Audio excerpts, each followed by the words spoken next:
Danny K, you here? Yes, good morning.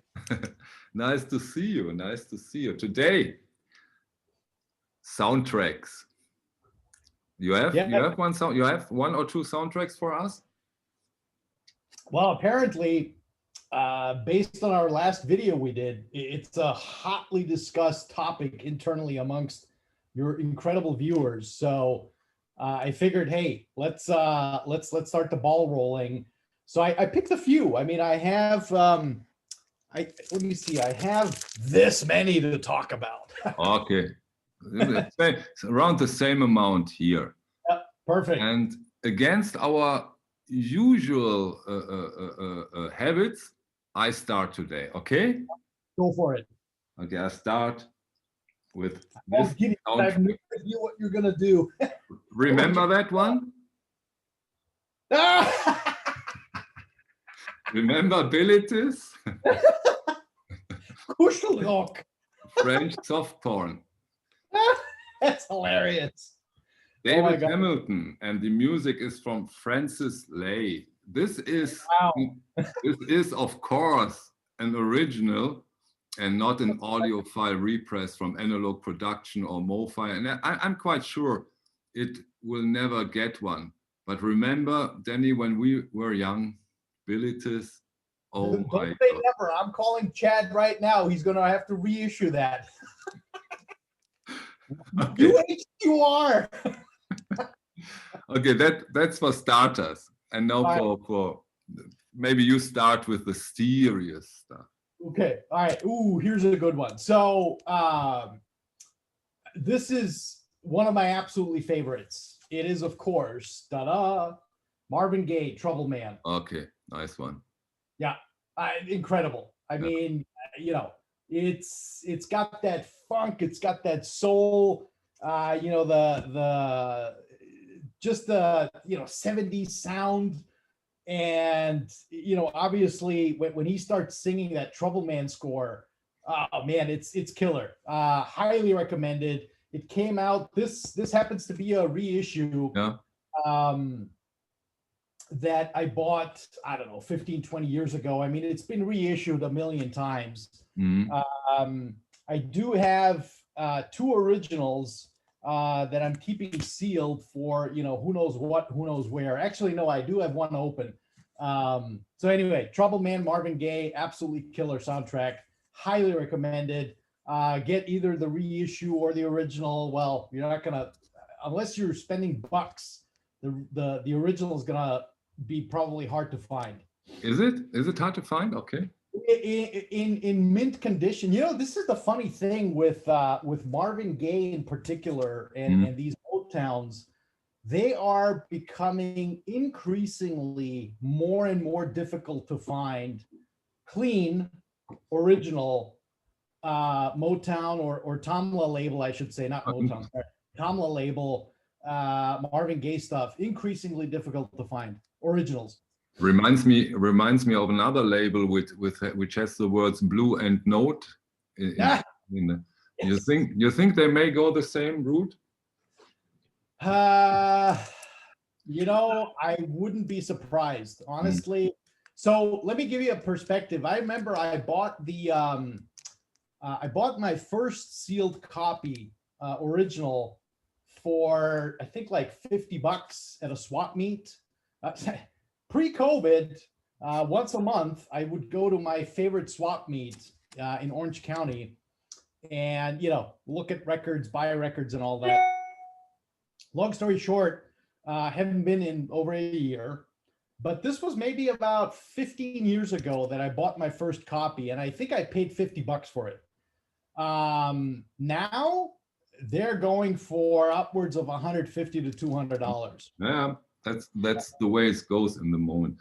Okay, now I give you my second one, and this is quite more serious, but still, again, and that's not so typical for me or my channel, as you may know. Again, an original. Oh yes. Clockwork Orange.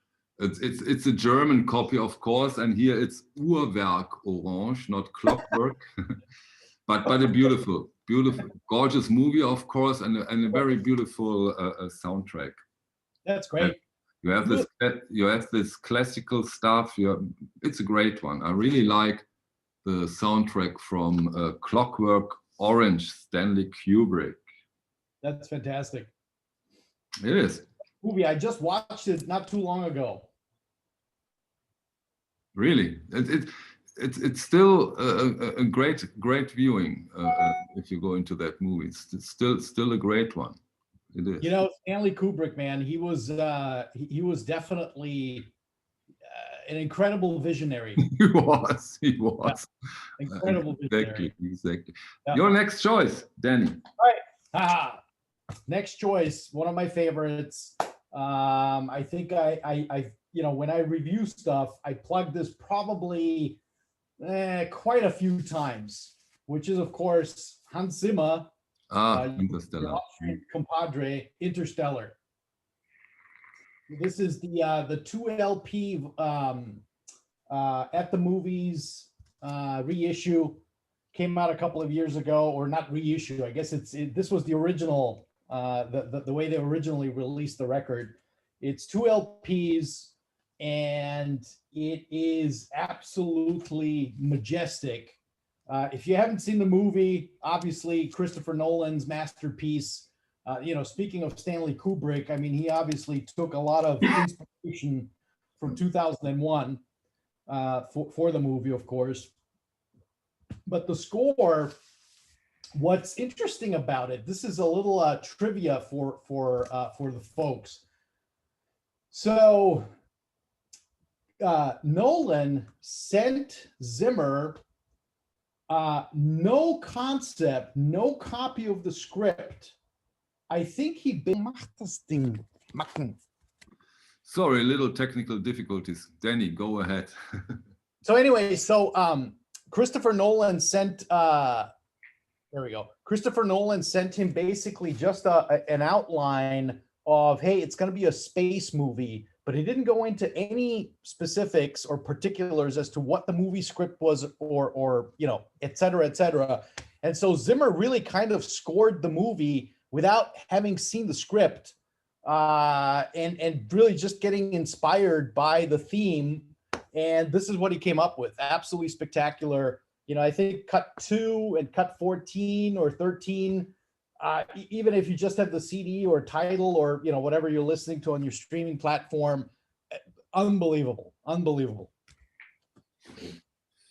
Okay, now let's go a little bit into the realm of the audiophile, but still don't leave the part of the soundtracks. And of course, now I'm talking about Henry Mancini. How can you not? Pink Panther. I love it. 45 RPM edition from Analog Productions. Beautiful, iconic. There's not much to say about the movie and the soundtrack. Beautiful. And again, perfect work from Analog Production. My personal favorite, and I really like it even more than the Pink Panther, is Henry Mancini's work for the movie Hatari.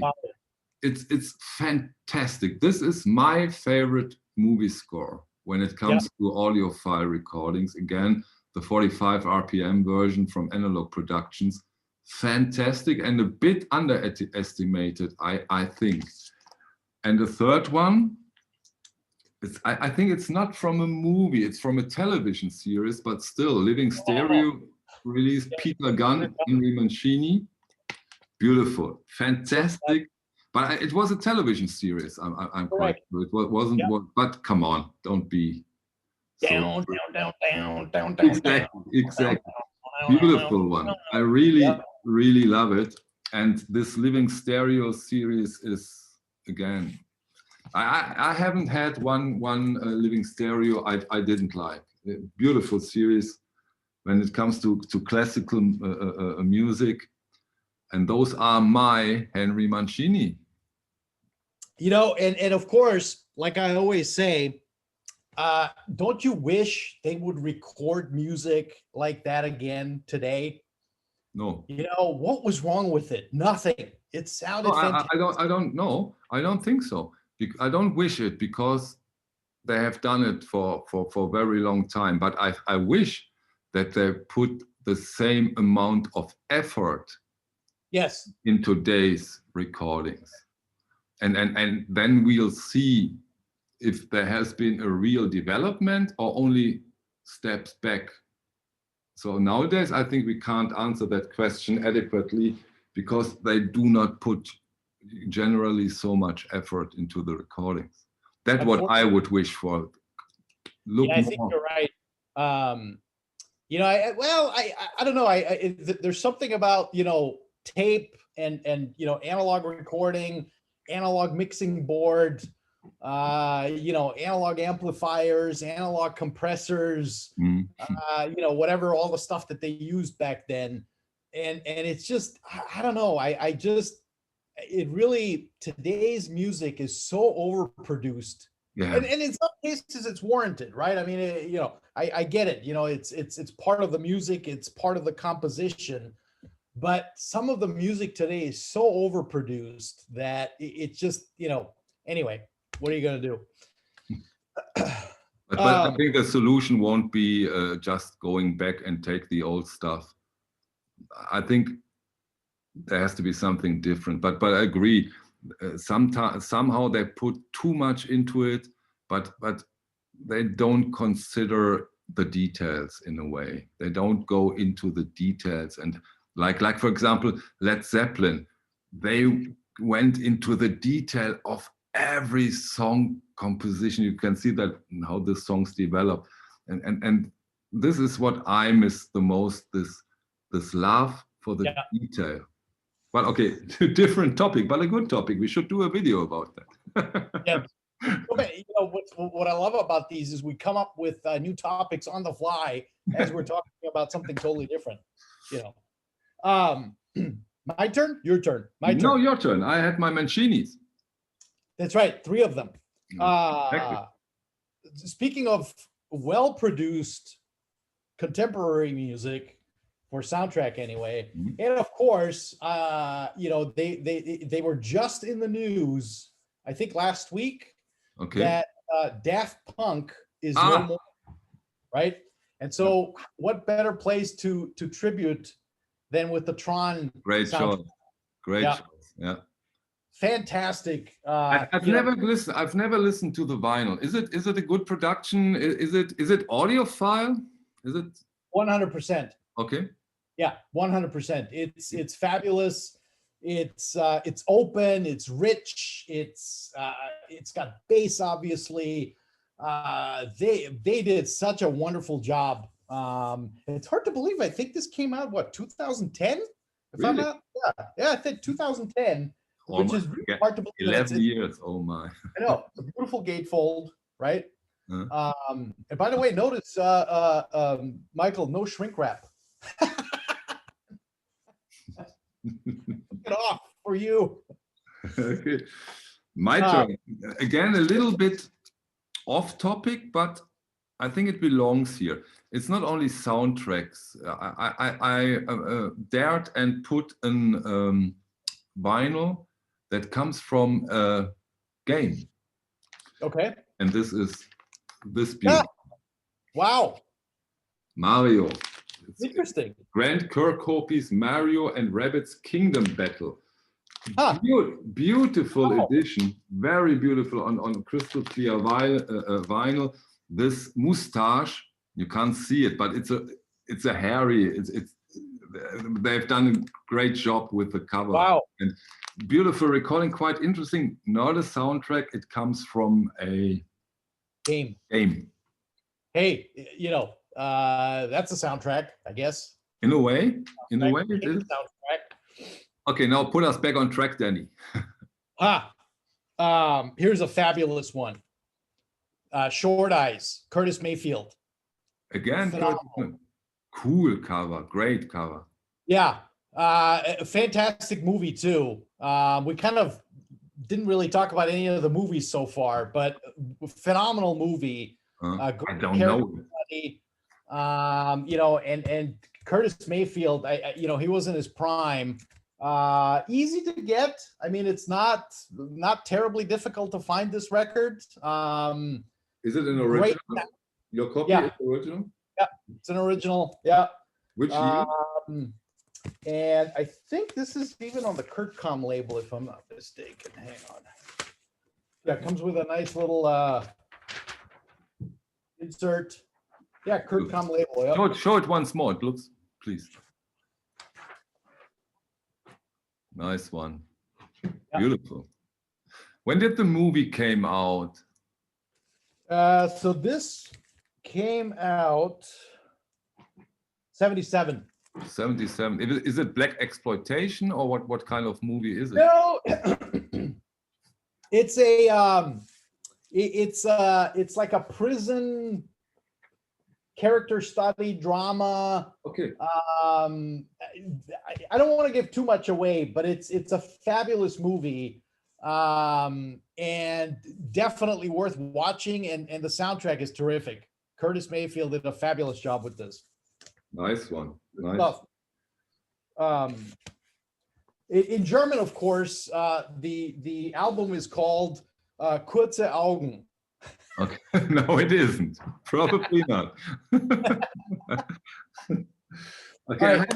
I have something, and I picked this one because this one, I could have picked 20 others to talk about a specific genre and a band which is almost only known, I hope I'm not wrong here, for its soundtracks and the work together with one famous director. Okay. And I'm talking about Goblin. And here we have the movie Profondo Rosso. Those are Italian horror movies. And maybe you see the director, you recognize him. It's Dario Argento. I don't, but wow. Probably have heard in the last time there has been a movie score from Tom York, Suspiria. Okay. Oh yes, yes, and yes. And Suspiria was a remake from an Argento movie, and this band Goblin did a lot of movie scores for Dario Argento. One is Profondo Rosso, and those are fantastic. How little electronic, little krautrock, very eerie, very spooky, beautiful movie scores. Of course, great movies. Those Italian horror movies from the 70s and early 80s are outstanding. Legit. So is the music by Goblin. Nice. I'll have to check that out. That looks really interesting. It is extremely interesting. It's a whole genre in a way. Yeah. You know, I've seen quite a few of those of, you know, obviously with Ennio Morricone's passing last year, you know, gone through the catalogs and started reissuing records like crazy. And he did a lot of scores. Unbelievable. You know, never made it to the US. Spaghetti Western. Are they called in Spaghetti Western in America too? Yes, yes. Yeah. I didn't pick an Ennio Morricone because I was so sure that you do. I hope I'm right. I don't know. We'll see. I mean, who knows? You know, the day is still young. But I have a special one for you that you don't have, and you have to get it. And knowing what I know about what you just said about your Henry Mancini, 3 records that you have, you got to get this. Okay. Oops. That was random. So this is a great Blake Edwards film. Henry Mancini scored it. Okay. And it's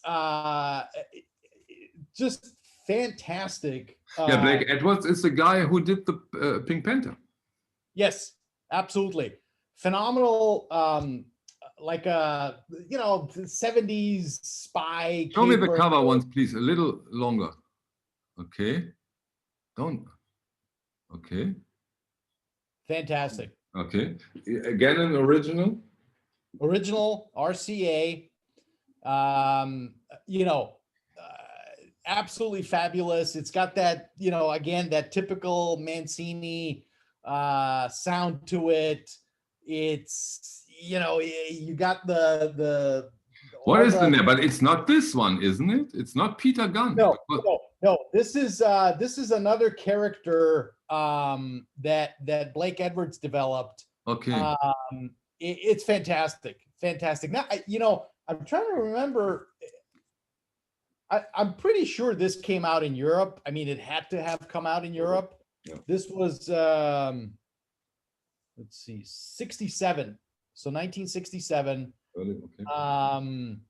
And it's, it's that sort of James Bondy, a spy caper thriller that came out. Fantastic and wonderful soundtrack. You have to get this. Sounds incredible. That typical, RCA, big open sound stage, et cetera, et cetera. Nice one. Yeah. So now for the next one, I'm quite eager to know if you know it, if you have it. It's from Felonious Monk. Ooh. Did you know that he did a movie score? Felonious Monk movie score.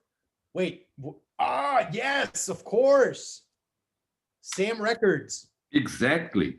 They found it. They found the tapes, remastered it, put out several editions. This is the box set. Beautiful. Yeah. And this is fantastic.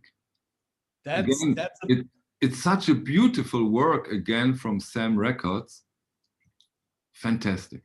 Absolutely. I love this edition. I love this score from Felonious Monk. Such an interesting, on there. beautiful. Yeah. The title is La Liaison Dangereuse, and it's from 1960.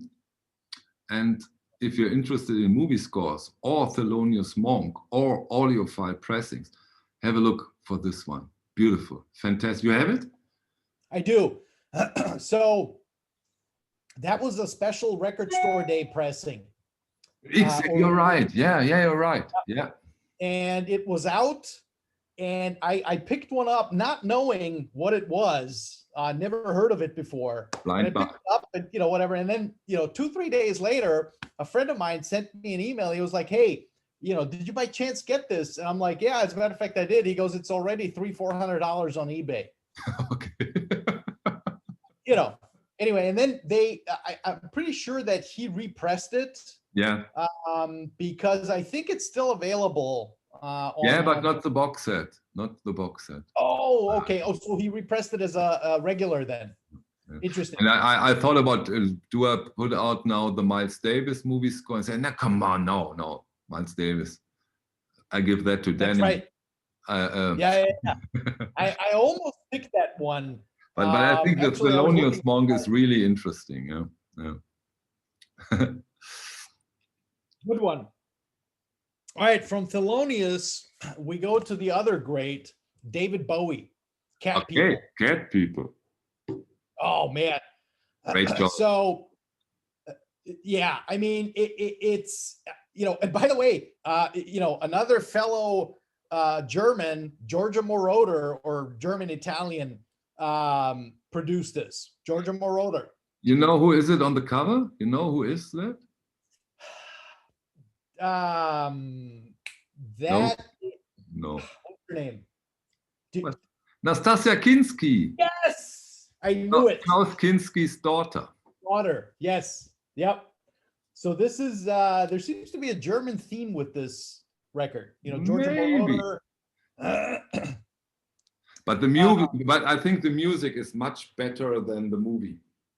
Yes, yeah, I think I saw the movie once in passing, but the score, I mean, especially that opening cut, David Bowie is so fantastic. And by the way, you can't get it anywhere else. Apparently, are you 100% sure that it isn't on any other Bowie record? Nope. You cannot get this anywhere. I'm pretty sure that the licensing was specifically tied to the soundtrack. If so, we will find it in the comments, I'm sure.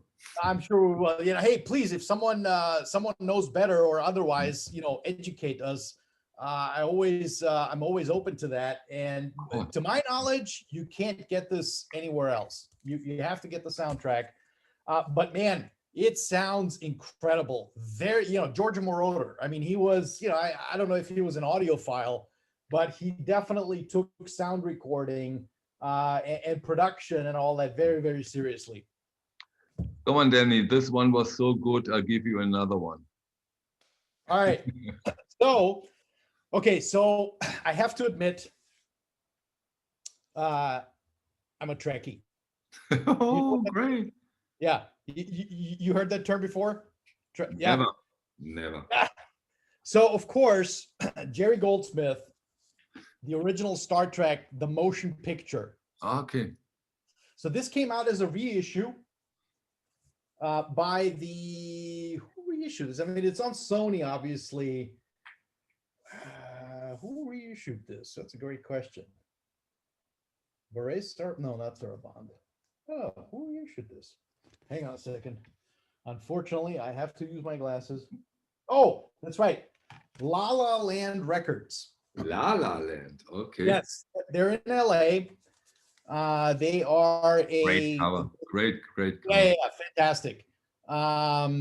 Completely different from the actual original soundtrack cover that came out with this album back in '78 when the movie came out.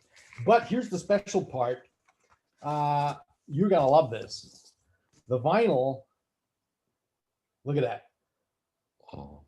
Absolutely awesome. Fantastic. And they so La La Land, I have a few of their reissues. They do a very, very nice job. They go back to the original multi-track tapes. In fact, they got to the 24-track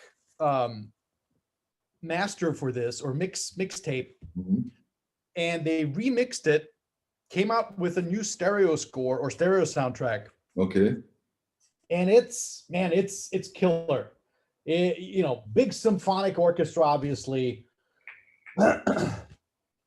Big movie, big score. It's fantastic. It's in stereo. It's not in 5.1, isn't it? Yeah, of course. Yes, it's in stereo, but they did a fabulous job. And I love Star Trek. It's definitely right up there with Star Wars and all that stuff for me. But it's fantastic. Good reissue. My next one, I know you like it. You know why? Because you recommended it to me. Oh man, I love it. Okay, hang on. I have to say, I knew it already, but I didn't know that it was available again. I'm on the spot now. I don't know what it is. What did I recommend? Cowboy. Oh, yes. Oh, fantastic. That is great. Jazzy, cool as hell.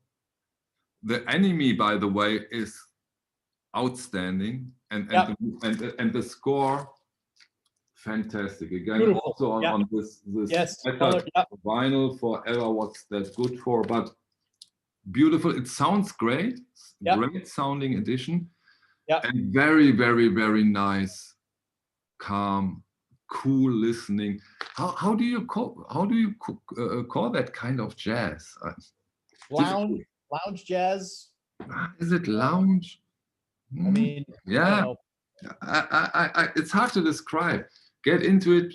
If you are into jazz, if you are into cool jazz, lounge jazz, easier listening, you will love this one. Yep.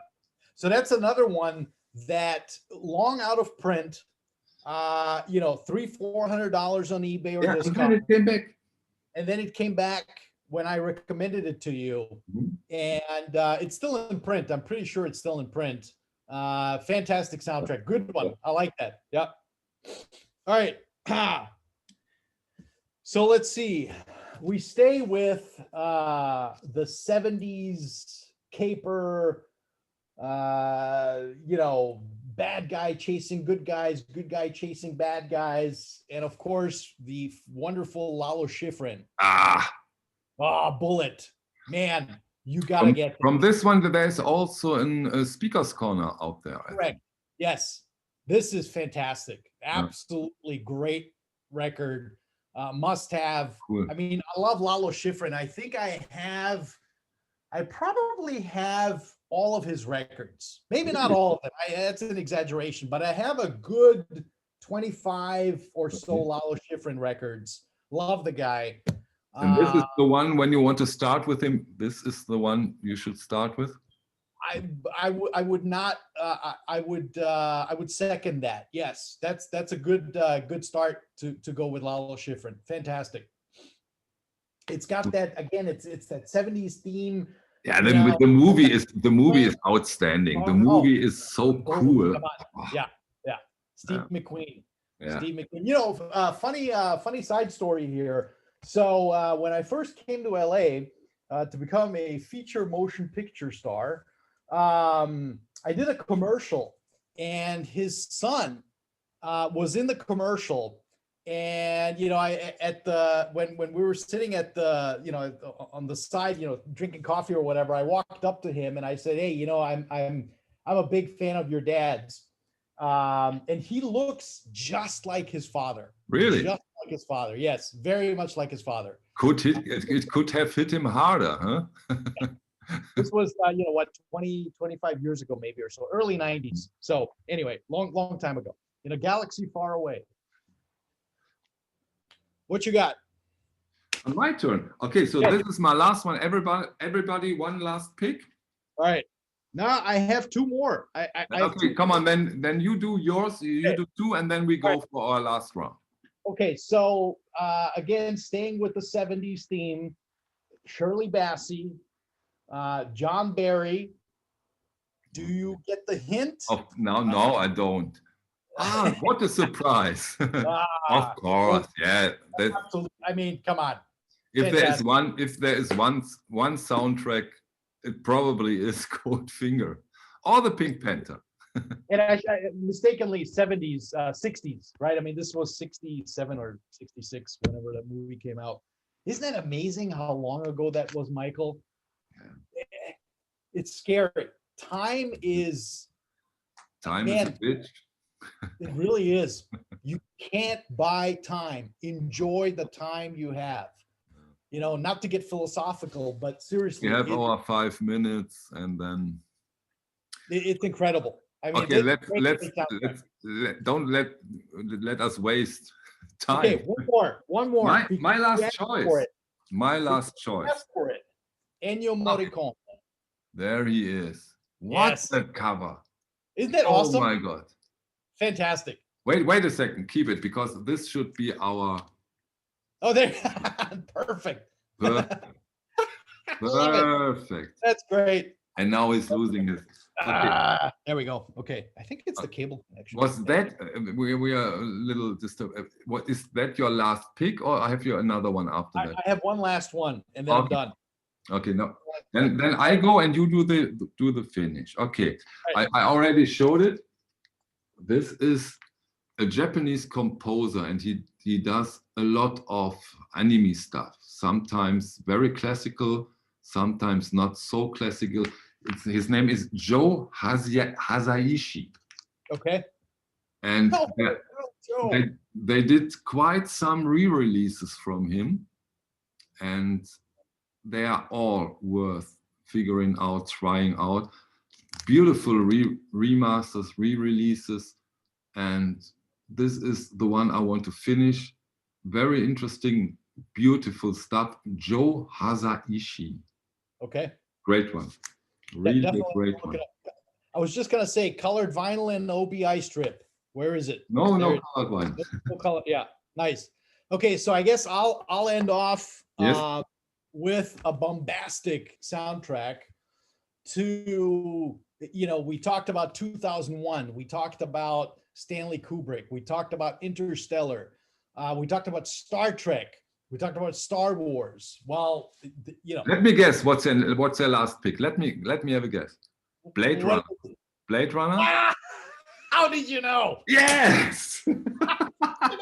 Okay, this is amazing. Good job. Very good job, Michael. Nobody will believe us that we didn't talk about it, but we didn't.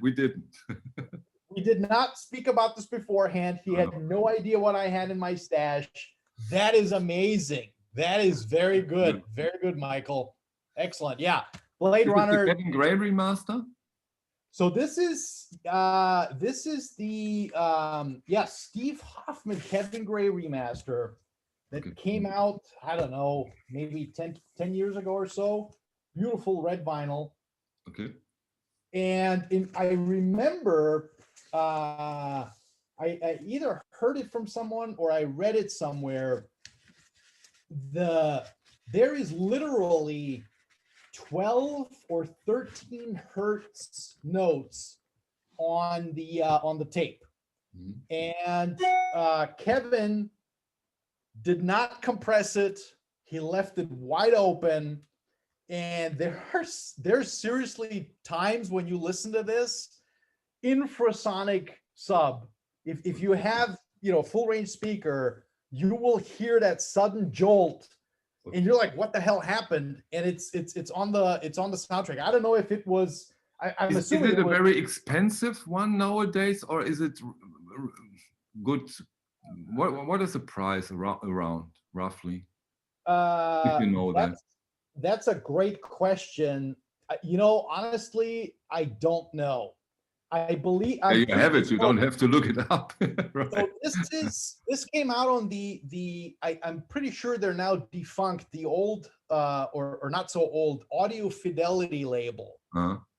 That again, I want to say their prime was maybe 10, 15 years ago. And I don't know. Look it up on eBay or Discogs. But I picked this up when it was new, and it's fantastic, man. I mean, it's absolutely spectacular. Absolutely spectacular. You know what, Danny? Yep. What's that? That was great. Yes. It was a lot of fun. It was. And here's another thing. So obviously, as I was looking through the records this morning, I was like, okay, what am I going to pick? I come to find I probably have about 200 soundtracks. Really? Which, yeah, I didn't even, I guess. I hate part twos. I hate them. That's right. We're gonna have to do a part two. You will never get to the original. Never ever. Yes. That's awesome. So that means you have to stick with this part probably. But it was a pleasure. Danny, thanks. Thank you once more. Let's discuss, like always. Put your comments in the comment section down below. Absolutely. We would love to answer and discuss with you. Thank you very much.